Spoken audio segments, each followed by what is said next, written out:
Eu sei que a Igreja de Jesus vive nessa unidade. Lógico que vive nessa unidade. Se é unidade, tem que ser uma coisa só. Aí você fala muito de dízimos e oferta, de dinheiro. Deixa eu falar uma coisa aqui para você. A mesma coisa também acontece quando faz a Santa Ceia. Você falou para o seu ancião, o ancião deve ser um líder seu, né? Você falou com ele que a Santa Ceia também não tem valor algum, não foi? Mas nem a Santa Ceia, nem nada. Nada tem valor algum. Talvez o dízimo tenha algum valor, né? Porque é sacrifício do povo. Tá ali nos dízimos e nas ofertas. Sem esse entendimento, o governo dos religiosos da do César, não é nem do César, né? Também não anda. Para ver um governo tem que ter arrecadação. Então nada funciona. Nem dízimo. Dízimo funciona, porque é o dinheiro do povo. Mas essas pregações aí do engano é a mesma coisa. Tanto a Santa Ceia, que é um ritual que é feito. Depois eu vou falar um pouquinho sobre o entendimento dos cristãos, principalmente os mais religiosos. Vou falar um pouquinho. Mas agora, por enquanto, o que está valendo é manter essa obra aí. Tudo carnal. A Santa Ceia é aquela passagem que Paulo falou: julga-se, pois, o homem a si mesmo, depois coma desse pão. Então, quando chega no dia de Santa Ceia, o que acontece? O pessoal vai para lá com aquele ritual, faz tipo um confessionário de padre, que a pessoa vai na igreja católica para poder se confessar. Todo mês tem a Santa Ceia. Aí ali a pessoa fica: ah, meu Deus, tenha misericórdia de mim. Eu pago pelos meus pecados, tanto aqueles que eu fiz como aqueles que eu não fiz. E é no dia da Santa Ceia que tem esse confessionário. Como você fala que não funciona? Funciona sim, porque é o pecado que traz o medo, e o medo traz a comunhão. Todo mundo ali com medo. Sabe por quê? Porque está em dívida. Entendeu por quê? Está em dívida porque anda pregando mentira. Aí tem que pagar o preço. Porque mentira é tudo aquilo que você não pode provar. Se você pode provar que existe o inferno, porque o medo das pessoas e a forma que eles entendem que deva pagar pelos seus pecados, é através do bolso. E eles ficam com medo de ficar em dívida, morrer em dívida com Deus, porque não roubou de Deus, e solta o dinheiro, o suor do trabalhador, ele solta a favor dessa obra de engano. Ninguém tem como provar e fica ali inventando um montão de história para poder manter o seu semelhante na escravidão. E eles, com medo de ir para o inferno, medo do diabo, que não tem nada disso, é tudo engano, tudo mentira, eles vão e praticam as obras da carne involuntariamente, pelo pecado da natureza que Deus fez errado. quando ele deu a ciência do conhecimento do bem e do mal, ele deu errado. Ele deu através do pecado da desobediência. Quem errou? Entende por quê? Porque vivem no engano da desobediência. É só olhar para a natureza que você vai ver se eu estou falando dos cristãos, se eu estou falando... Porque, para mim, o seu testemunho é o que vale. E você sabe também que os cristãos se julgam ser pecadores, mas eles estão no pecado mesmo. Lembra na última ceia o que Jesus falou? Jesus de Nazaré, seu Senhor? Ele disse que a próxima ceia dos apóstolos seria quando entrares no reino. No entanto, eles ficam fazendo ceia, mas esperando o reino, o rei, que é Jesus. Então nem entraram no reino, mas já estão ceando. Entende qual é a situação? Por que eu não posso confiar no testemunho do indivíduo? Como que pode entrar no reino com pecado? Eu posso confiar num testemunho desse? Tá muita contradição. Você, como líder dos cristãos, você deve saber disso. Aí você fala que o ritual da Santa Ceia não tem valor algum, porque de repente tu pode ter ultrapassado a linha e entrado no reino com pecado. Deixa esses pecados fora, rapaz. Isso é coisa de carne. Obras carnais. Você está falando que minha cabeça é dura para entrar as coisas, mas na verdade, você vai morrer, todos vão morrer, perpetuamente Jesus não vai ter arrebatamento nenhum, e depois que a pessoa morre, ninguém sabe se vai ter ou não um encontro com Jesus. Que o encontro com Jesus deveria ser agora. Coisa que os crentes estão esperando morrer para ter esse encontro. Ou evento, né? E você tá vendo que isso tudo é engano, não, rapaz? Quem foi que falou isso? Se Jesus mesmo lá na Bíblia, histórico, né? Logicamente que eu não creio em nada disso. Mas Jesus mesmo disse que os sinais seguirão os que creem. Então ninguém crê em nada, porque não tem sinal nenhum.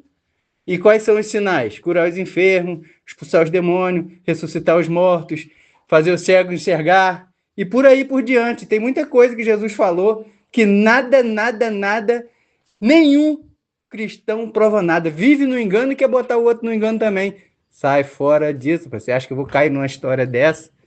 Não vi nada até agora. Sinal nenhum.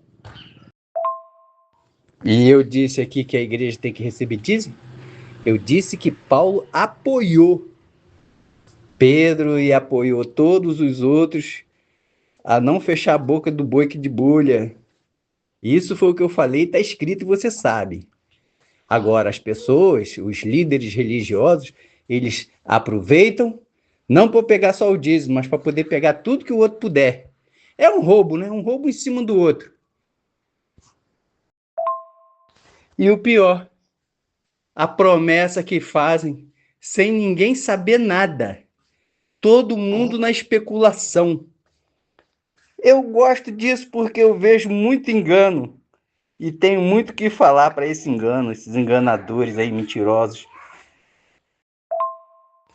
A lei do Velho Testamento morreu, mas criaram a lei do Novo Testamento.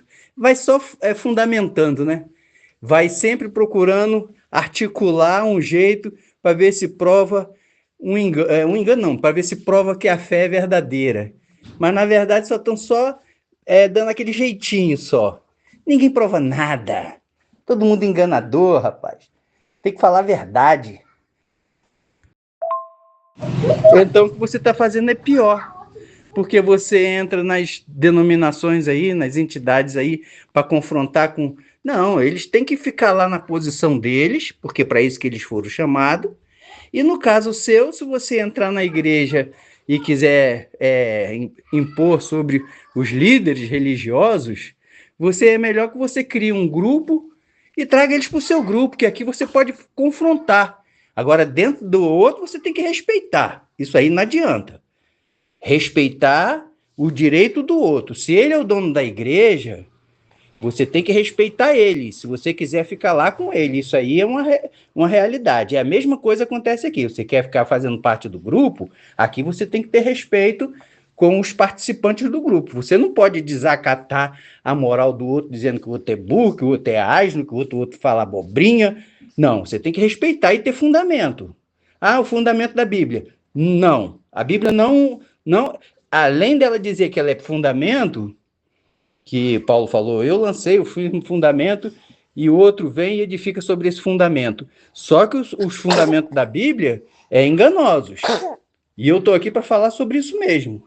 Não é por outra coisa, não. Na Bíblia não prova nada, fé não prova nada, religião não prova nada. Quem tem que provar é o seu testemunho. Ah, tá, não está na carne, não. Está andando no espírito. Só se for aquele espírito do engano que foi enviado para que não creiam na verdade. Esse espírito aí que eu vejo. Aliás, é o testemunho do povo religioso cristão que fala sobre isso aí. Mas está todo mundo na carne. Pode observar, tá ou não tá? Não, eu vou considerar você como qualquer um.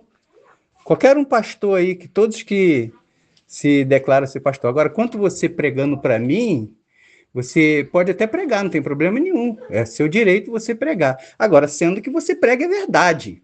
Porque até agora só ouvi engano da sua parte. Você não provou nada até agora. Os sinais que Jesus falou para você mostrar, você até agora não mostrou. Não vi sinal nenhum. Exatamente isso. Você discorda dos líderes religiosos porque você anda no meio deles.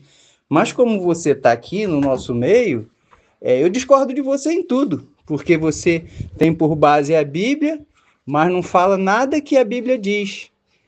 Nem você diz que aceita Jesus como seu único e suficiente Salvador, mas até agora você não foi salvo. Você está esperando morrer para ser salvo. E você diz ter tudo isso, diz que entende a palavra, diz que tem o Espírito Santo, mas na verdade, o que você demonstra nos seus testemunhos é que você é um pecador. Continua no engano. Só isso. Aí você não quer que eu refute você? Já está refutado. É você mesmo que se refuta. Lá no meio dos cristãos, negativo. Lá no meio dos cristãos, eu digo que qualquer um está no engano, porque não prova nada. Todos com medo de pecar, morrer e ir para o inferno.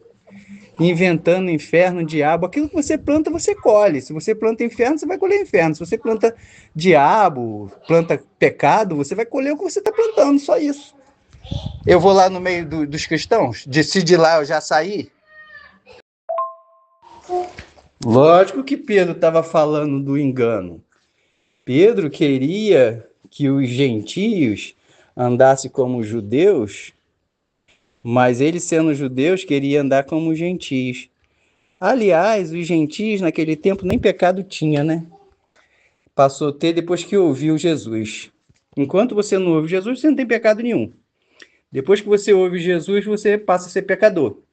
E Pedro lá, quando Paulo resistiu ele na cara, foi exatamente isso. Pedro queria andar como judeus, como gentios, e queria que os judeus, que os gentios andassem como judeus. Agora você veja bem, por que Pedro queria fazer aquilo ali? Porque estava Pedro querendo dinheiro, igual hoje, os Pedro, tudo aí querendo dinheiro, rapaz. Seguidores de Pedro. Aí tu vai... Gostou? É isso aí que estava acontecendo. Pedro queria era que o dízimo. Igual hoje, não tem diferença nenhuma. Ninguém segue a Bíblia. A Bíblia está correta da forma em que você lê para condenação, tanto a sua quanto dos demais. Agora, A mesma que salva é a mesma que condena. Ela está correta, mas não tem nenhum que siga o que está ali. Está todos condenados. Isso é que eu estou falando. Negativo. Isso aí foi você que falou. Não te julguei em nada. Você disse que aceitou Jesus por conta do medo de morrer, de pecar, morrer e ir para o inferno. E como você representa todos os cristãos, religiosos cristãos, com certeza não é só você que está nesse engano, não. São todos. E é por isso que eu falo, deve sair do engano, falar apenas a verdade. A verdade é nua e crua, que nós estamos aqui e não tem outro jeito. Prega o evangelho direitinho, conforme ter pregado, e diz que se o outro não aceitar Jesus como seu salvador, vai para o inferno. Isso é uma lógica. Se você não me aceitar, com certeza tu vai para o inferno. Aliás, nem vai, já está condenado. Se você não andar comigo, você está condenado. Entende qual é a situação? Se você não me aceita, o que você está fazendo aqui comigo? Você tem que me aceitar, rapaz. Querendo ou não. Bom, não é você plantar o pecado vai colher inferno, não. Negativo, não é nada disso. É você plantar. Aquilo que você plantar certamente colherá, é você plantar o inferno, você vai colher o inferno. Se você plantar o diabo, você vai colher o diabo. E se você plantar o que for de mal, certamente você vai colher o que você plantou. Isso aí não tem nada... Ó, depois, inclusive, depois da morte, não existe mais nada. A morte finaliza todo o decreto. É enquanto você está vivo. Se você plantar o mal, tu vai colher o mal. Não é você estava condenado, não. Você está na condenação. Você só vai saber se você é salvo, se você é realmente livre do inferno, depois que você morrer. Porque, por enquanto, você ainda está na condenação. Se você, mesmo aceitando Jesus como seu único e suficiente Salvador, você está condenado juntamente, assim como ele foi. Ele não foi condenado? Se ele se fez condenado para te livrar da condenação e não te livrou. Você, além de você estar se condenando, tu está condenando até o seu Senhor, seu Jesus, que não fez nada por você. Você continua ainda no pecado. E outra, não é só isso eu que falei, não. É você que está falando, tá? Porque para mim não existe condenação. Isso é porque você não sabe ou você está querendo que eu te explique? Porque a roda dos escarnecedores é essa que você anda. Você não se assenta lá no meio dos escarnecedores? Porque estão todo mundo buscando. Não encontraram ainda. Se busca porque não encontrou. Aí está escarnecendo. Escarnecendo do próprio Senhor de vocês. Porque se ele não fez nada por vocês, tá tendo um escarnecendo aí. O seu Senhor fez alguma coisa por você? Qual foi a missão dele? Buscar e salvar o que se havia perdido, correto? Ah, você vai falar, mas ele veio buscar os judeus que se havia perdido. Negativo, ele veio buscar todo aquele que se encontra na perdição. Agora, se ele veio e não buscou e não salvou o que se havia perdido, ele simplesmente falhou. Eu já falei isso uma vez e torno a repetir a mesma coisa. Você trouxe o esclarecimento que o pecado existe? Só existe para você. Você não pode dizer que o outro vive no pecado.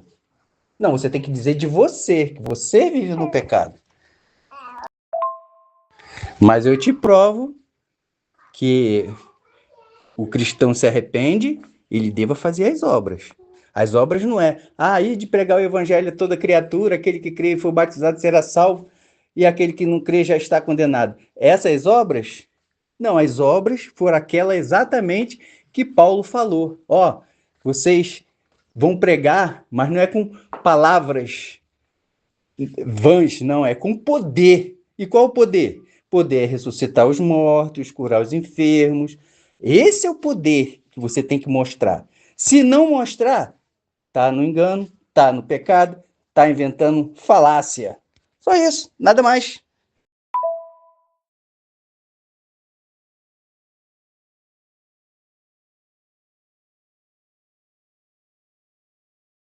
E ainda disse mais, e também em certeza. Mas até agora eu só vi dúvida, porque a certeza só vai ter depois que morrer.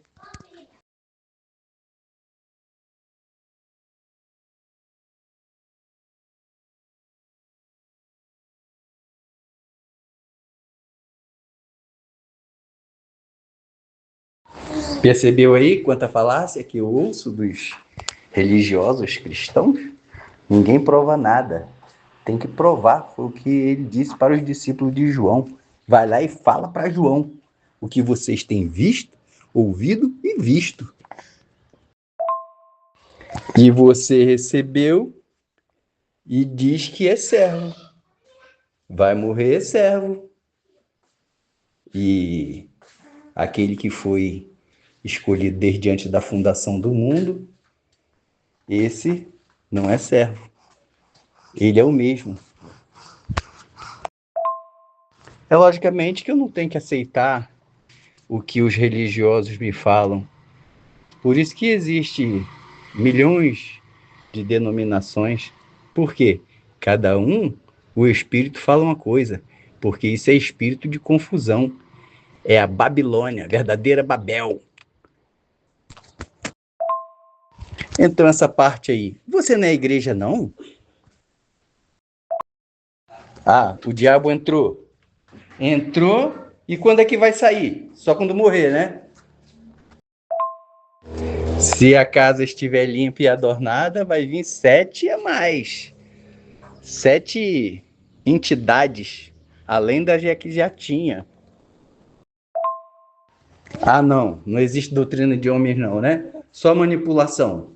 Ah, entendi. Porque é o que a gente vê, quer dizer, no caso, a gente eu vou incluindo você, não, mas você não vê nada. Mas eu vejo. Vejo porque você está me mostrando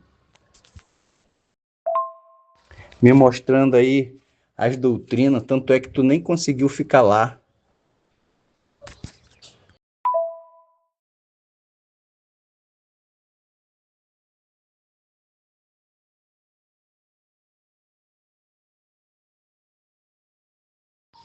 Agora veja bem, você quer conduzir o que Jesus falou. Se ele não tivesse vindo, você não teria pecado.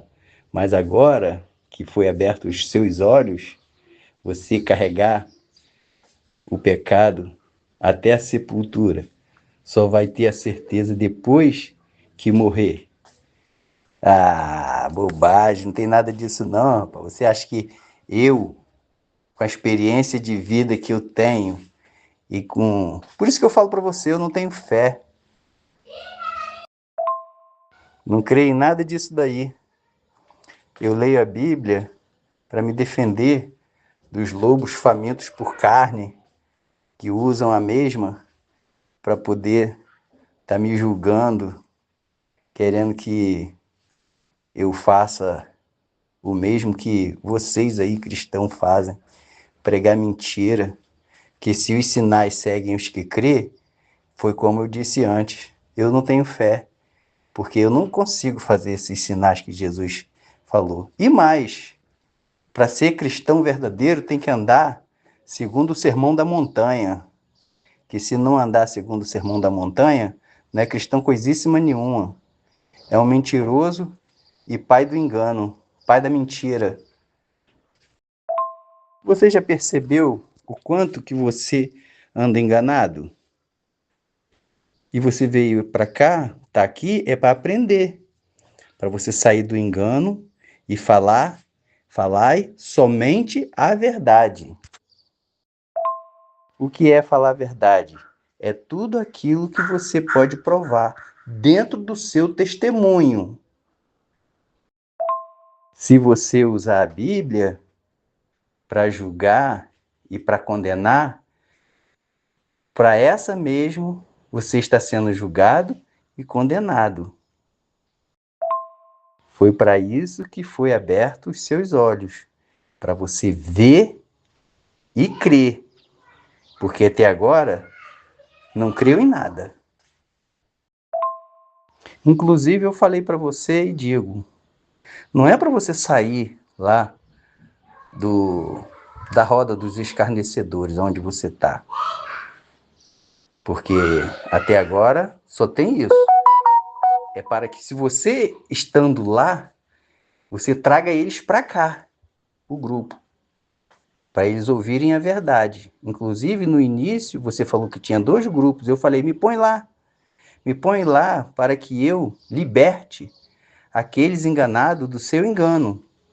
E até agora, você não colocou, não me deu o link lá do grupo de vocês.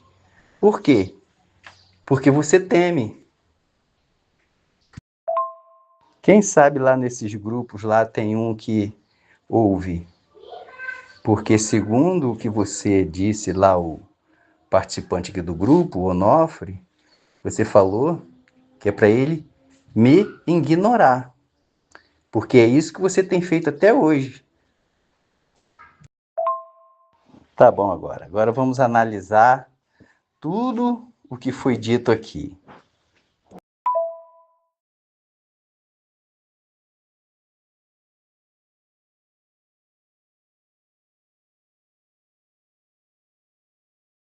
Só me diga aqui uma coisa. Você disse que conversou amigamente com o seu pastor, seu ancião, não foi? E você disse que o ritual da Santa Ceia é para ser descartado. E se ele não pensa assim, que deva continuar fazendo lá o ritual, o que você vai fazer? Porque é ele que decide. O que ele decidiu até agora? Fala comigo. Como um ritual de ceia ou como qualquer outra coisa que está escrito lá na Bíblia, no livro sagrado, que o que está ali escrito foi tudo um crescimento da mente humana. Nunca funcionou, nem com Jesus, nem com ninguém, e nem vai funcionar com ninguém. A cura divina. Tu morreu e tá morto e acabou. Porque se você não se considerar morto agora, quando você estiver morto, você nem vai saber que morreu. Então aí, comendo ou bebendo, não vai mudar em nada. Então que cada um dê contas de si a Deus. O Deus que cada um mesmo criou para si.